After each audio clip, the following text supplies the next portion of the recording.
গছ ৰোপণৰ জৰিয়তে উদযাপন কৰক জন্মদিন। এটি গছপুলি ৰোপণ কৰি প্ৰতিপালন কৰক নিজৰ অথবা আপোনজনৰ জন্মদিনত। এই বাৰ্তাৰে নীৰৱে তেজপুৰখন সেউজীয়া কৰাৰ প্ৰয়াস লৈছিল দৰং মহাবিদ্যালয়ৰ অধ্যাপক হৰেণ মৰাঙে। তেওঁৰ প্ৰচেষ্টাত এতিয়া তেজপুৰৰ পথৰ কাষত 400ৰো অধিক এজাৰ, সোণাৰু, কাঞ্চন ইত্যাদি লহপহকৈ বাঢ়ি ফুল ফুলিছে। হৰেণ মৰাঙে অকলে আৰম্ভ কৰা এই অভিযানত এতিয়ালৈ 171গৰাকী ব্যক্তিয়ে সঁহাৰি জনাইছে। গছপুলি ৰোপণৰ এই অভিযানৰ নাম দিয়া হৈছিল উদ্ৰোপণ। এই অভিযানৰ প্ৰতিষ্ঠা দিৱস পালন কৰা হয় গছপুলি ৰোপণৰ জৰিয়তে। বিষয়ে আমাক অধিক জনাব তেজপুৰৰ senior bureau chief Pulak Kumar ডেকাই। হয়, পৃথিৱীখন সেউজ কৰি তোলাৰ বাবে এক নীৰৱ আন্দোলন অব্যাহত ৰখা উদ্ৰোপণৰ 10ম বাৰ্ষিকী আৰু তেওঁলোকৰ এই 10 বছৰ সম্পূৰ্ণ কৰা উপলক্ষে আজি দৰং মহাবিদ্যালয়ত ইকো ক্লাবৰ সহযোগত কাঞ্চন পুলি ৰোপণৰ এক কাৰ্যসূচী গ্ৰহণ কৰা হৈছে আৰু তেজপুৰ চহৰৰ বিভিন্ন প্ৰান্তত বাটে ঘাটে বিভিন্ন স্থানত দুয়োকাষে পথৰ দুয়োকাষে এনেধৰণৰ গছপুলিবোৰ লহপহকৈ বাঢ়ি উঠা পৰিলক্ষিত হৈছে আৰু সেই প্ৰয়াস হ'ল উদ্ৰোপণ অৰ্থাৎ উদযাপন আৰু ৰোপণ।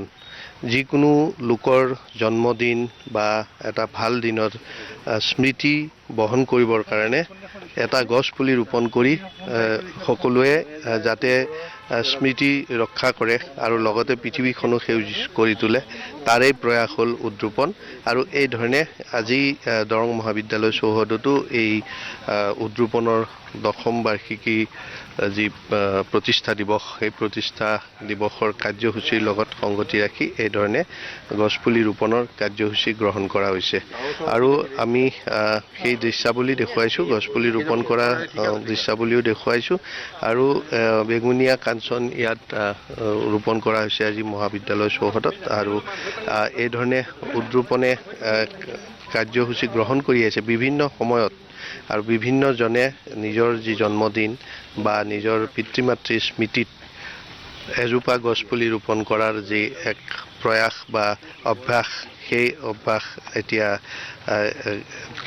পৰিণত কৰিছে উদ্ৰোপণে আৰু আমি সেই দৃশ্যাৱলী দেখুৱাইছোঁ। মই উদ্ৰোপণৰ মূল যি উদ্যোক্তা, মই তেখেতৰ পৰা জানিব বিচাৰিম যে 10 বছৰ হ'ল বিভিন্ন প্ৰান্তত এনেধৰণৰ গছপুলি ৰোপণ কৰি আহিছে আৰু এতিয়া বহু গছপুলি দেখিছোঁ লহপহকৈ বাঢ়ি উঠিছে, কিছুমান ফুল ফুলিছে, এজাৰ ফুলিছে, ভাল লাগিছে আৰু ৰাইজৰ সহযোগিতাত আজি সম্ভৱ হৈছে। এই উদ্ৰোপণ ব্যক্তিগত প্ৰচেষ্টাত আৰম্ভ কৰিছিলোঁ, কিন্তু ইতিমধ্যে তেজপুৰত এটা সেউজ আন্দোলনলৈ ৰূপান্তৰিত হৈছে, ৰাইজো উচ্ছ্বসিত হৈছে।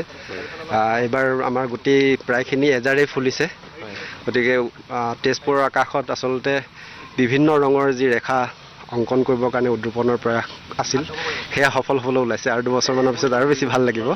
আমাৰ এইবাৰ বেঙুনী ৰেখাটো পৰিস্ফুট হৈছে, পৰৱৰ্তী 2 বছৰমানৰ ভিতৰত আমি তেজপুৰৰ আকাশত সোণালী ৰেখা, গোলাপী ৰেখা, ৰাঙলী ৰেখা, নীলা ৰেখা, বিভিন্ন ৰঙৰ ৰেখা আমি তেনেকৈ সৃষ্টি কৰিব পাৰিম বুলি আমি আশা ৰাখিছোঁ।